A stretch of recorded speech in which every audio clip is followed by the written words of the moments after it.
So, hello everyone. Dr. Jonathan Rosen. We are here with Dr. Lucia Dammert. It's a real honor and pleasure. She is the leading expert in the world, one of the leading experts on issues related to security in Latin America. She's been a professor in Chile for many, many years. But she also served most recently in the current president of Chile's government as the kind of top advisor for national security, the lead advisor. She's also worked in the Ministry of Defense. She's originally from Peru.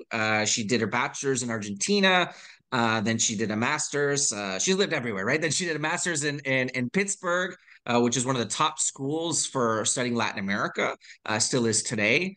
And then she did a PhD at Leiden University, which is in Holland, which is a leading institution. And so she's published a ton on from gangs, a very I think the best book there is on gangs in Central America, an edited volume that was published at the University of Texas. They've done a lot on policing, particularly people like John Bailey, Orlando Perez, Mary Malone. Has written a lot on drug trafficking, organized crime, and security. So she's seen the security lens not only from decades of being an academic and being extremely prolific, but also working in the government. And then she's worked on, I can't name, as there's so many of them, but for the World Bank, for USAID, for different agencies. So she's seen, her expertise is being consulted with different government agencies to deal with these issues around the region. So thank you so much, Dr. Dammert, for being here. We really, really appreciate it. We're recording this, and if you have questions joining, please ask us, and then we will we'll keep going. So thank you so much.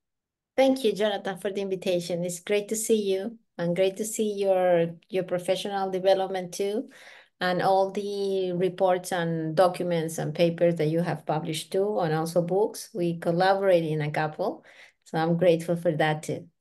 Yeah, and I would say, I think out of all Lucia's wonderful accomplishments, I think the best is she's just a very wonderful colleague, wonderful person, down to earth and humble. And I think that, it's always been such a pleasure to work with her. So I wanted to get a little bit into your background. I mean, you worked in government, and it can be tough with all the different moving parts. Like, what was the biggest challenge working in the security sector in government? Well, I have to say that there are two different realms. On one hand, being a consultant, when you're being you're brought to a country because the country is facing a specific crisis or a specific issue that has to be changed or reformed or modernized. So there is interest on ministers and police officers to either listen to other experiences or learning from specific processes. And in that capability, I've been in all countries in Latin America. Perhaps the only exception is Venezuela. Working with people who are interested in doing some changes. And the other realm is, working within the government. And in the only government that I worked is the Chilean government. As you mentioned, I work at the Ministry of Interior during President Bachelet's second term. And then I work for the president in the presidency, President Boric, 2 years ago. So I will say that, when you're a consultant, most of the time you kind of see how difficult it is for politicians and even for public policy officers to implement changes because, bureaucracy at the security sector is huge. And there are few incentives for institutions such as the police, but also, the jail system or the justice system to modernize or change. So when you're a consultant, you try to bring some ideas, but at the end of the day, countries are the ones who will decide whether they are going to implement or not policies. And I think that during the 90s and during the 2000s, we were really, successful in bringing some new ideas, such as community policing, such as, Comstat, or the idea of evidence-based policies, the idea of having strong professional police officers or police institutions. So those are the gains, but then of course there are weaknesses in many countries where politicians are not really aware of the importance of security as a backbone of, democratic values. They are perceiving security or safety more as, an electoral topic or, an ad hoc sectoral situation. And working in the government is very different because when you're in the government, you are in, I was never in the executive decision, part, but I was also an advisor. And then you perceive that security is part of a huge agenda that has to be negotiated all the time with different actors. And unfortunately, Jonathan, in the last 15 years, throughout Latin America, perhaps 30 years, in Central America too, and the Caribbean, but throughout Latin America, security has become an electoral issue. And when you put that in the agenda, then it's so difficult to find, commonalities, trusting measures, and ways to move ahead. No, thank you so much. It's a really, really interesting response. And so, as academics, we spend, and you've been an academic for many, many years at a very prestigious university in Chile. You've been a visiting, fellow at Harvard and many other universities. We spend so much time writing books and articles and studying theory and methods. But sometimes I think what I found is that, in the real policy world, someone says, okay, that's great. Well, what's a solution? How did your academic backgrounds maybe prepare you for government, and maybe do you think there's a big gap between kind of the theory and methods versus sometimes actual the big P of politics? Right. Yeah, there is a huge gap. In some countries, it's basically a divorce between politics and academia. And I think that asks us not only to enforce the changes in the policy or the politics arena, but also in the academia part. Because most of the time in the last 15 years, I think in Latin America, but also in the US, researchers are, eager towards, publishing papers that perhaps will not be well read. They perhaps will not be translated to the language that is, needed. That perhaps will give you some, specific qualifications, but it will not be able to impact the topic that you're discussing. So this idea that the academia or the research area is an area that actually grows by itself. And we get together and talk about issues and never mind what happened in reality. I think it's really bad, and it's hurting us because there is an irrelevance of academia throughout many issues, but in security specifically, because of course, if you're writing a paper, for instance, with something that is happening in Latin America, and you are very much aware of that, most of the books and papers that are published in English, they are not being, read here in Latin America. So you have lots of interesting discussions. You have lots of interest inputs, but those are kind of gone with the wind.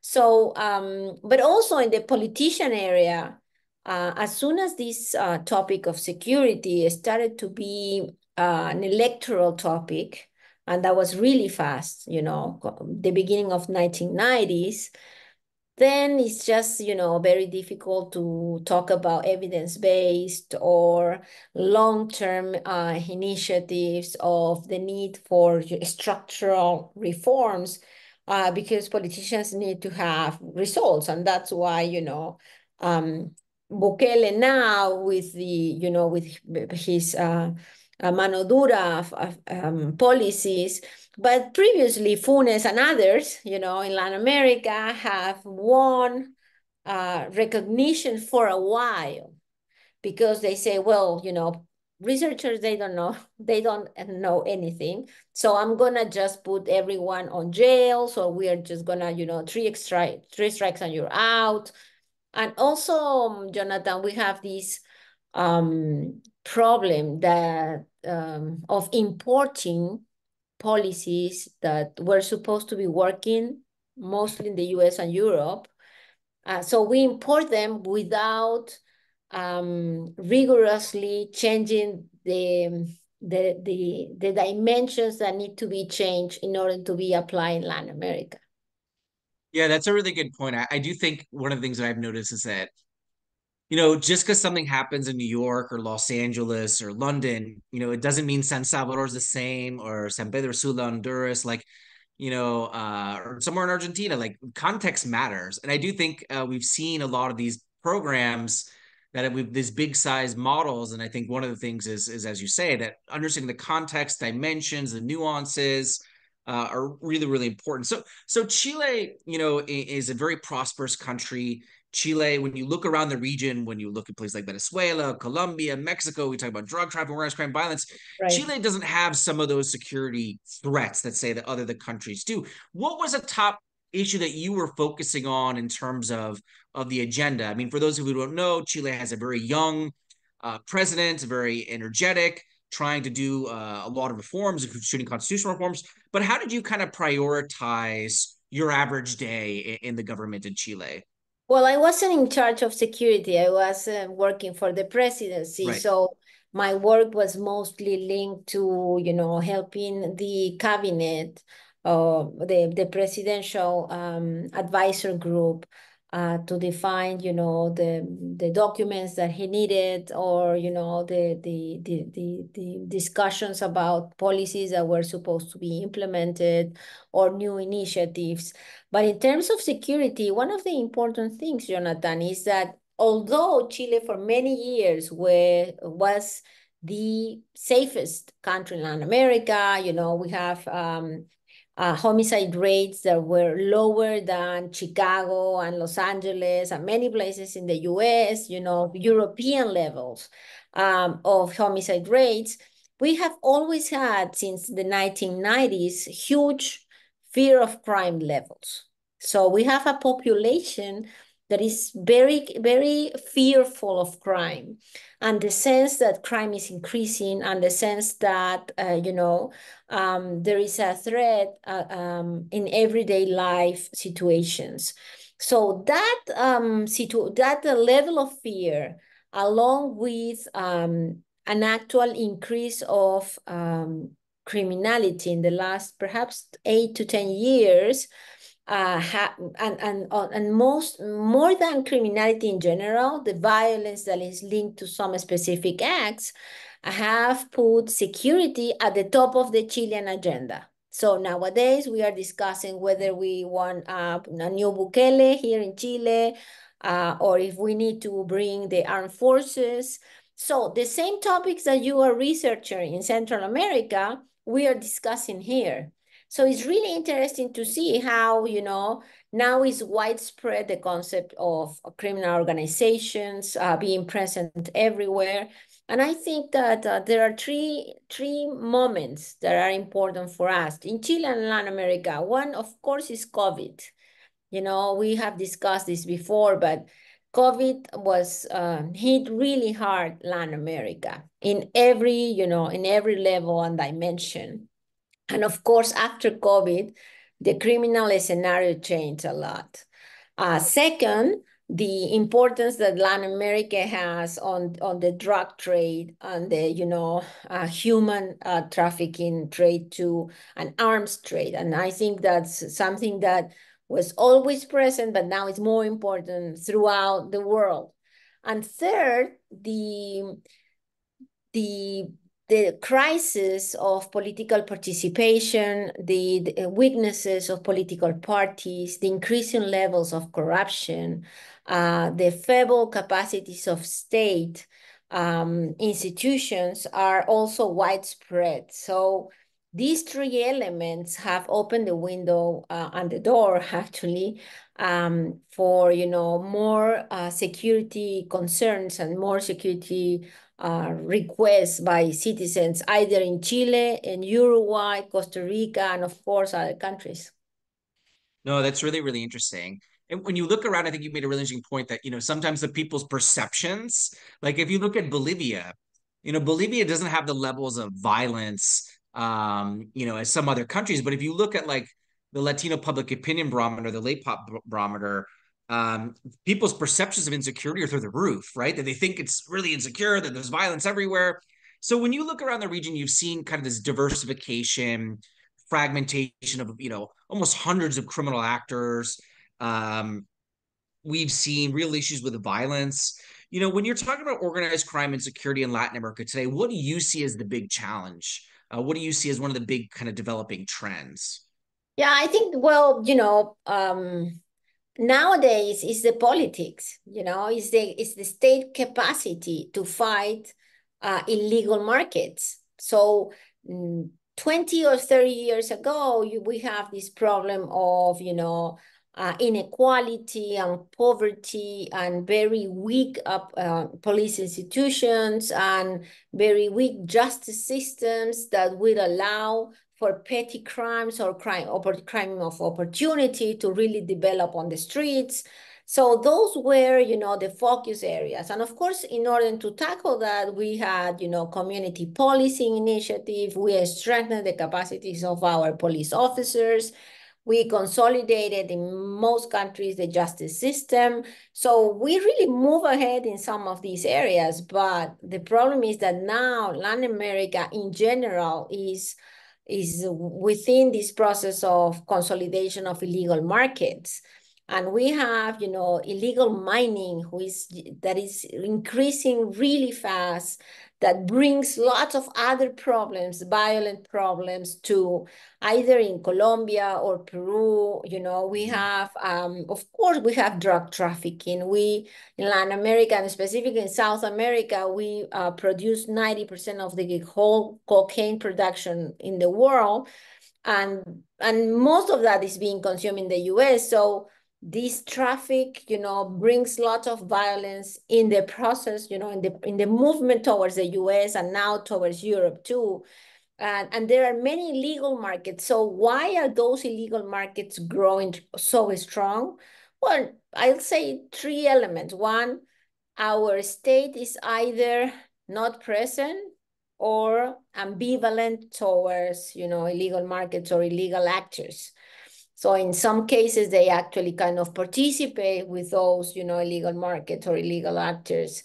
And the state capabilities are not as strong, not as modernized as some of those organizations. Organizations that are not really, limited. They are very strong, international organization that has a specific part that are legal in their terms of their activities. The second is, as I mentioned before, Jonathan, I think the crisis of political parties, the lack of legitimacy that political actors have in Latin America in general have allowed for those illegal markets to bloom in specific local areas in which they are actually participating in politics, financing with dirty money, political campaigns.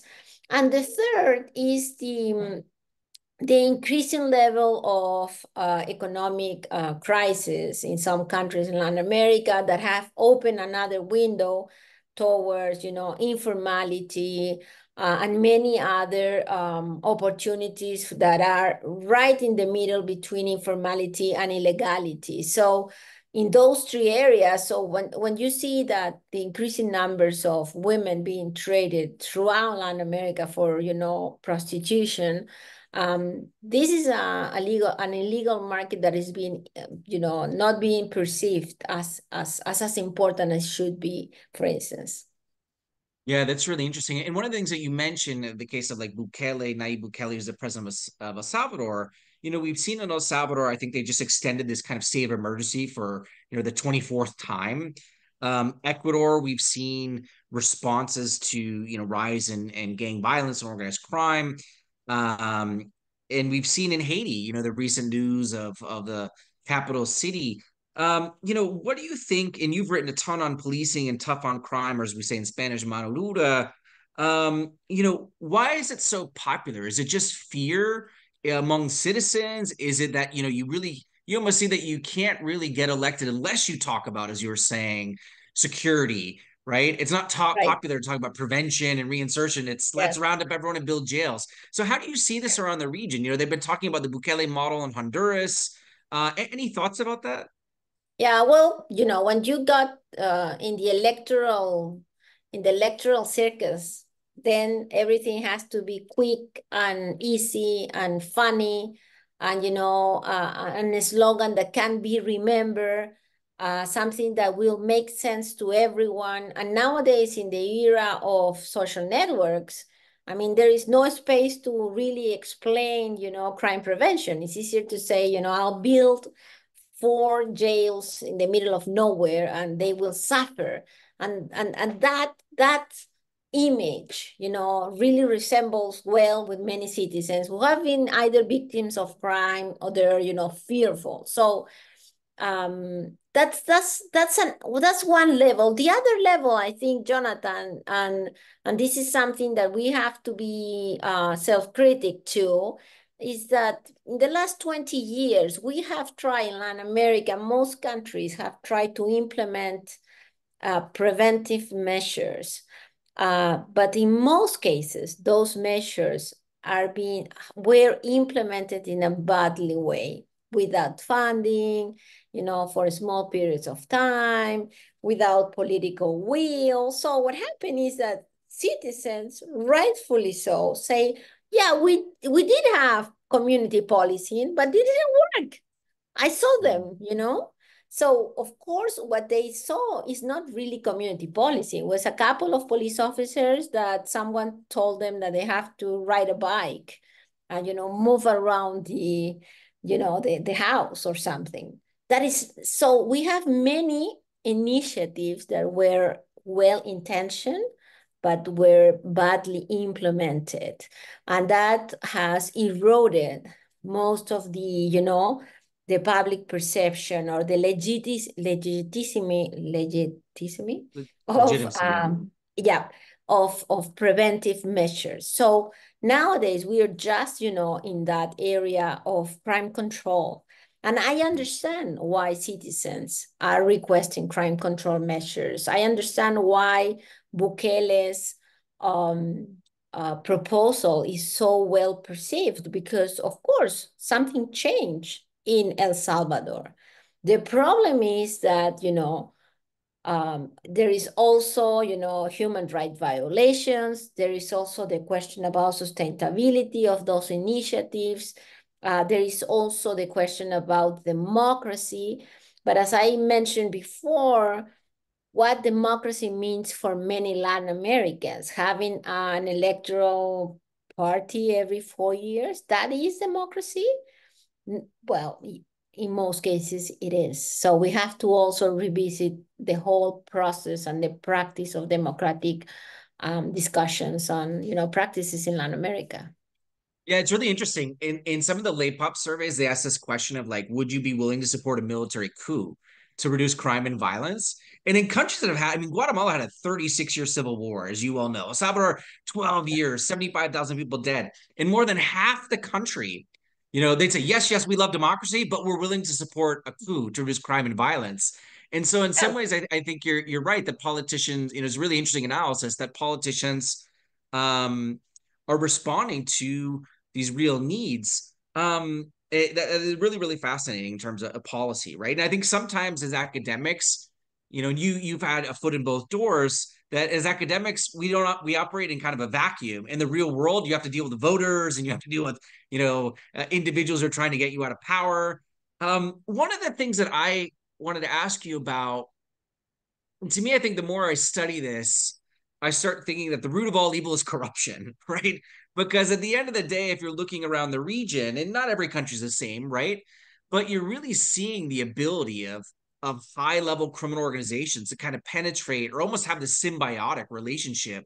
Juan Orlando Hernandez is, for those of you who don't know, is a former president of Honduras who was just convicted in New York. Was extradited to the Southern District of New York. And he was trafficking tons and tons and tons of cocaine. His brother serving life in prison. He was also, Tony Hernandez is also a former congressman. So what do you think? You talked about the role of institutions, strengthening institutions, capacity building. what is the role of corruption when you're looking at organized crime, drug trafficking, and security in general? Sure. I mean, you cannot have, and that's clear, you cannot have illegal market as strong as the ones that we have in Latin America without, institutional and individual corruption practices. Because in order to trade women from Venezuela all the way to Chile, women who are not being flown to Chile, but they're in buses or or things like that, you have to have a strategic network of institutions throughout several countries and individuals who are really aware of the presence of that illegal market. So I think that corruption is an element of those illegal markets and those situations. And in some cases, these are structural problems, such as the Honduras case, and many others. But also in some countries, you also have individual processes, police officers or those who work on the jail system or justice system or many others, because also you have here, problems of paying your taxes, developing very funny companies who are exporting things that they're really not exporting. Well, you have, a whole variety. So, of course, in order to fight criminality, you have to fight corruption as one of the bases. But in order to fight violence, specifically meaning homicides or kidnappings or extortion, you can have a specific police and justice policies that will lower the level of violence on the street. And this is, the case of the US and many other countries that have fight very successfully violence on the street. But the illegal market is still present. I mean, 90% of the cocaine is being consumed in the US in a very illegal way. So some illegal market is, very strong over there. But something changed. And this is something that happens also in Italy and many other countries that have the presence of these criminal or illegal markets that have lower the violence scene. And I think in Latin America, we have to start by that, by lowering the number of people being killed in regular street fights for marketplaces. Yeah, that's really, really interesting. And after this, I'll also put the link not only to Dr. Lucia's books, but she has a really great paper on extortion that was published by Florida International University, a wonderful report. Edgardo Buscaglia, is famous for saying that organized crime exists everywhere, right? There's not a country that doesn't have organized crime. But I think, as you're saying, right, the level of violence is different in certain zones. I mean, the Yakuza in Japan have their own offices. I think the 'Ndrangheta in Italy control 80% of the cocaine supply chain. So I think you make this really fascinating point about understanding violence, but also the nature of the states. One of the things, and you've written so much, and frankly, are the leading expert in the world on this topic of policing in the Americas, and your books, multiple books with John Bailey are classics. In my experience working in Latin America, if you ask people about their perceptions of the police, usually it's like, here's negative and it's really low, right? In some countries, usually the most trusted institutions are the military, often the church. But it amazes me too that even a place like Colombia, where you've had tons of police reforms, people still think of the police 20, 30 years ago, right? And one of the things that when I've done my own research with colleagues is that negative interactions impacted their perception so much, right? And so you talked a little about CompStat, about training. What is the biggest challenge in terms of reforming the police in the region? Because I think the other thing is that we've seen then these militarized police forces in some countries. We've seen national guards, national gendarmeries. We've seen, then the deployment of the military. So, how do you, if you, and I guess it's another book topic, right? But, what are the biggest kind of challenges you see today dealing with the issue of the police, right? Which is such a fascinating topic. Yeah, well, also, police officers are doing very hard work, and we have to, Yeah. recognize that in Latin America, at least, And they're dangerous fighting. work. It is dangerous work. So I think that there are multiple challenges, but I think that there are two areas that are important to take into account. One area is, of course, increasing efficiency of police work, really patrolling the areas that they need to patrol, really including more data into their decision-making processes, really enhancing the capabilities of middle-level police officers to take decisions at their local area, something that is not really happening everywhere. But also the other level is it's very much linked to procedural justice. Yeah.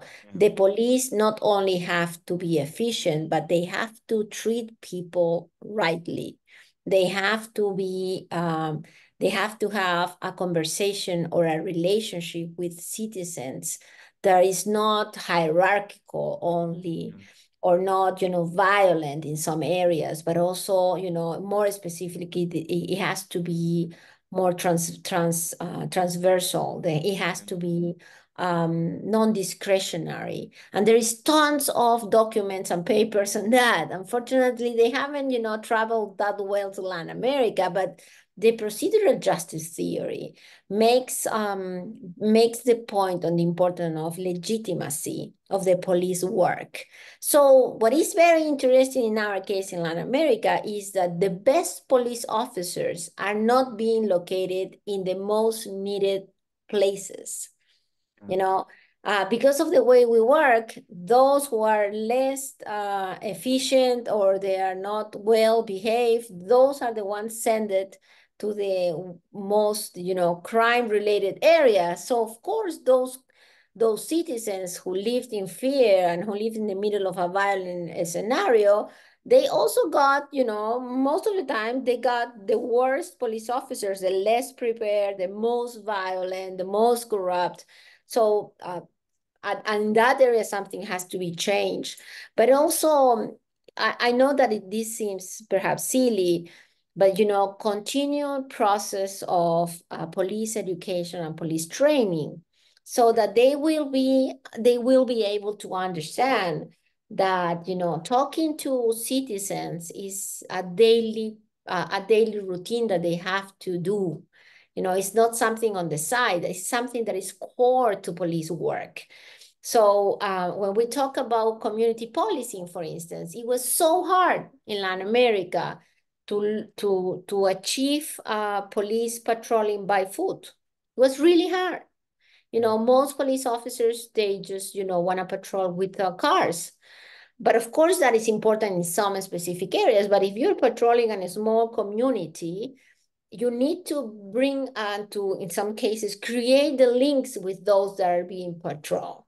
And those links will never be created if you are really violent, if you are labeling, those community or citizen leaders all the time.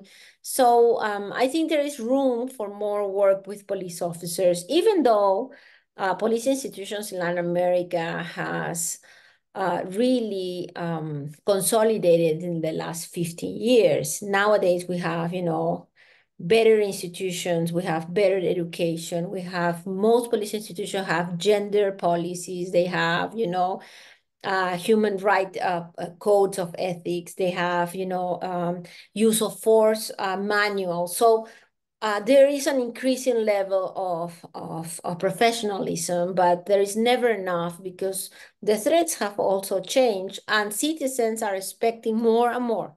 So this is ever-changing scenario for them. Yeah, absolutely. So I wanted to open up for a few questions. We already have one. Frank says, great topic, doctor. I'm originally from Peru. And last time I was there was about 15 years ago. In my mind, continue to have this image of ineffective police and corruption, which is supported by the current news and what other Peruvians have shared with me. Can culture really be changed? If corruption is rooted at all levels of government? And apologies that I wasn't able to share the thoughts live, but thank you so much. And please type in your other questions if you have other questions. So the question of kind of the culture of corruption, and if it's so ingrained, how do you deal with that in certain contexts? Yeah, and also thank you, Frank. Peru is, in a specific scenario of really structural limited capacities of the state. I mean, during COVID, Peru was one of the first or second countries in the world with more people dying because of the incapacity of the state to really take care of not only, the situation, but the sick and the ill. So, those are demonstrations that the state is not even capable of, taking really care of their citizens. Also, even with COVID, you have lots of, corrupt practices that are endemic in the way that the state really develops. So many years ago, I wrote a chapter in a book on, criminal biographies and those biographies were the biographies of most regional presidents in Peru. And they actually have, linkages with homicides, with illegal mining, drug trafficking, and so on and so forth. And citizens were not punished them with their votes. And that was something interesting to see.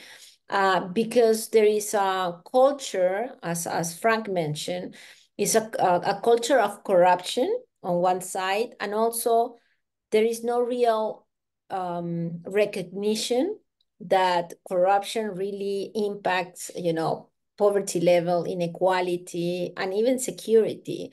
So the police in Peru has lots of challenges, but I would say that the main challenges in Peru are, political and institutional.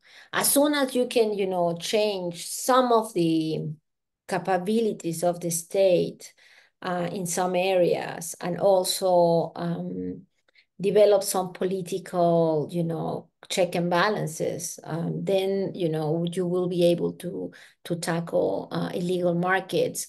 But I'm not really optimistic. Yeah, no, thank you so much. Frank says thank you. Any other questions, Dr. Kojo? Any questions? Anyone else? This has been so fascinating, and we'll make sure to upload it. And we really appreciate your time. And I encourage people to read Dr. Lucia Dammert's work. Really important. Dr. Kojo, please go ahead. Yes, hey Lucia, again, I just want to jump in. Thank you for sharing these thoughts with us. Listening to you, I feel like the problems you're describing are very similar to those of Africa. Africa is my regional area of expertise, and it feels like both regions are facing the same problems. You go back to whether it's corruption, but also to the institutions, right? I don't know how. What are your thoughts about the model, the political model of South American, countries, and the role that model plays in what you're describing as problems? And by talking about model, I'm thinking the way presidents are elected, the rules of, that govern the election of president, but also the extent to which they have power, right? Because once they come into office, they seem to be, at least in Africa, presidents have almost all the power. And combining those two, it gives them a sense like they are in charge and nobody can tell them what to do. So they run countries as they wish, and they appoint who they want, and those people must do what they want. And then that translates all the way, trickles down all the way to what we see within police, armed forces, and others. Would you say it's a similar pattern in South America, or is it different? Yeah, well, thank you, Gerard. One of the best lessons that the democratic consolidation process in Latin America have shown is that this is really a process. This is not something that we can say, well, we are all democratic next, because really democratic values have to be, you know, all the time being discussed, all the time being recognized by citizens, political parties, representatives, executives, the importance of check of balances, the importance of having independent powers within the state. Those are, you know, lessons that are medular to what the democratic consolidation process is. And in many Latin American countries, I mean, we just 40 years ago, we have dictatorships, we have civil wars, we have, you know, a horrible history of human right violations throughout the countries. And we actually moved into a different pattern. Now we all have elections, but Cuba, we all have elections. Most of those elections are considered well-organized elections, not fraudulent elections. But this is not enough. So I think that our pattern towards democratization is a pattern that will show many countries in Africa that, you know, you have to continue on the discussion of the importance of democratic values and democratic processes. We do have, after 40 years, as I said, we do have some countries in which presidentialism and the continuous re-election of the same person, of the same party, have shown the bad part of, you know, power concentration. And of course, power concentration is not really good for democracy. Not here, not anywhere. And I think that's another lesson that is also good for, you know, for the African context to take into account. We do have, though, we do have strong institutions in most countries. It's not that, you know, we are 4 years ago with institutions that were not governed by the president, such as the armed forces, you know, or police institutions that actually decided not to, you know, continue with the policies of the government. That is not the case. But we do have, you know, a specific process of backlash in the democratic process that has to be taken into account. I think that it would be really interesting to see, for instance, how the police in South Africa you know, implemented some of the reforms. And we have, you know, I'm not the expert, but I know that some of my colleagues are experts on South African security sector reform initiatives, because they are very much similar, or they continue on the same path as security sector reform initiatives implemented in Brazil or in other countries in Latin America. And unfortunately, the challenges are very similar. But also, you know, there is a possibility for us as researchers to learn how you can really increase, put the accelerator in some of the policies that will bring some changes. But in the general sense of political crisis and the lack of representation of political parties, I will say that we share the same problem. But let me say that this is not a Global South problem only.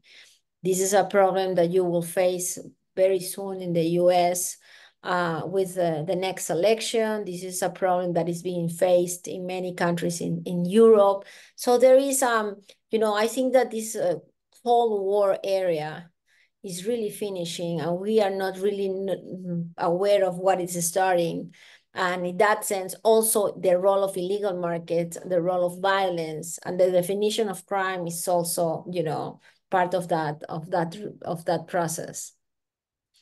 Thank you so much. Also, two last questions, and then we'll let you go, Lucia. Thank you so much. Sure. So, Rob says, regarding training, what would you say would be the kind of training that would be ideal to focus on? And then Frank has a question. He says, so I guess the first one is, what kind of police training would be ideal? Yeah. And the second one is, in the US, police training is quasi-paramilitary and a respectable profession. In America, we have high levels of respect towards police officers. As you mentioned, they have higher levels of education and training than most other countries. There are many states that are reporting increasing criminal activity taking place by illegal immigration. based on Latin American culture, perception of corruption, respect for the police, what do you think are some of the biggest challenges that law enforcement could face? Yeah, well, thank you. I think that in terms of training, I mean, the challenge is immense because, you have to train police officers not only to be just and to be, nonviolent and to do their work correctly, but also to think ahead, to be more strategic, to do criminal investigations fast and more efficiently. We have levels of impunity in many countries higher than 90%.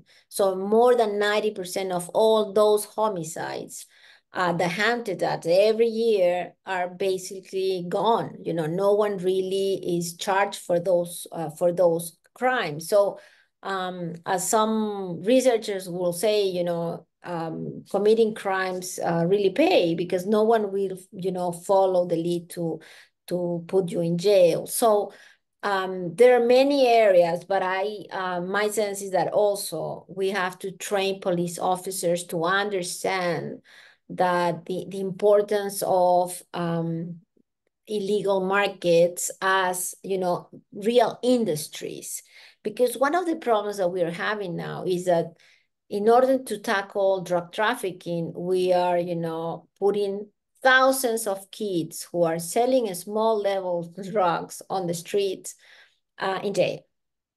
And of course, that will not change anything.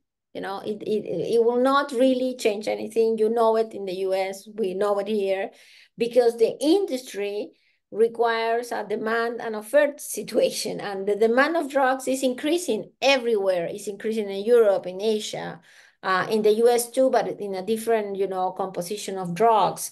So we need police institutions that in this strategic mind will be able to develop policies that will also fight these illegal markets in a more, coherent, but also perhaps more sophisticated type of control or the criminal policy.